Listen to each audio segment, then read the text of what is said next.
For years now, a group of us have conceptualized a new component to this service of remembrance.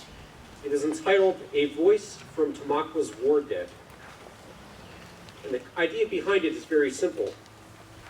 In the same way that the Tomb of the Unknown Soldier in Arlington Cemetery is representative of all men and women who were killed during times of war, this narrative of one of Tamaqua area's war dead is written to represent all of those from our area that we have lost to armed conflict. The narrative is written in the first person, but the identity of the person represented is not revealed intentionally and is meant to beg the question, how easily could this person's story have been your story or mine? The identity of this Tamaqua area veteran will be revealed in 1 week on Facebook, but the narrative is not meant to be a riddle to solve. It is instead meant to be a moment of humility for all of us who remain, and a stark reminder of what has been sacrificed for our benefit. The details of what you are about to hear are the culmination of 1 year's worth of research. There is no interpretation, there is no extrapolation. Every detail of this story is documented by military records, by civic documents, and eyewitness accounts. As you would not offer applause to a soldier who was killed in action, please do not offer applause at the end.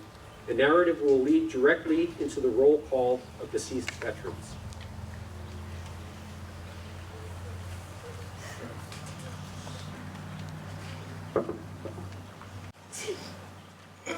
I was born here in the Tamaqua area in late winter of 1919. My parents owned the farm where I was born, and our family was much like other rural families, simple, frugal, and hardworking. I had 3 siblings, all girls, but I was the youngest. We went to our local church where I attended Sunday school. I was a member of the 4-H club and our local Grange Hall.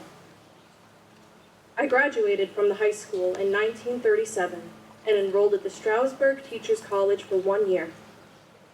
I ultimately graduated from the Philadelphia General Hospital School of Nursing, and at the time of my enlistment in July of 1942, I was a member of the nursing staff at Elizabeth General Hospital in New Jersey. The Army stationed me stateside in Oklahoma, New Mexico, and Texas. In 1943, I was promoted to 2nd Lieutenant in the United States Army Nurse Corps. And in early March of 1944, I was aboard a transport to New Guinea. The transport arrived on March 25, 1944, as part of the 60th General Hospital. On August 1st of 1944, 4 months after my arrival in New Guinea, I was admitted to the first ward of the hospital. My condition was recorded with just 1 word, fever. 3 days later, on August 4th, I died. The Army records soldiers that are killed in war as KIA, which means killed in action. My death was labeled DNB, which means death non-battle. I was buried in a temporary grave in Manila. World War II ended 1 year later. 2 years after that, my father requested that my remains be brought home. I was repatriated aboard the U.S. transport Boyce and arrived at the local train station at 9:27 a.m. on Wednesday, June 2nd, 1948, almost 4 years after I had died.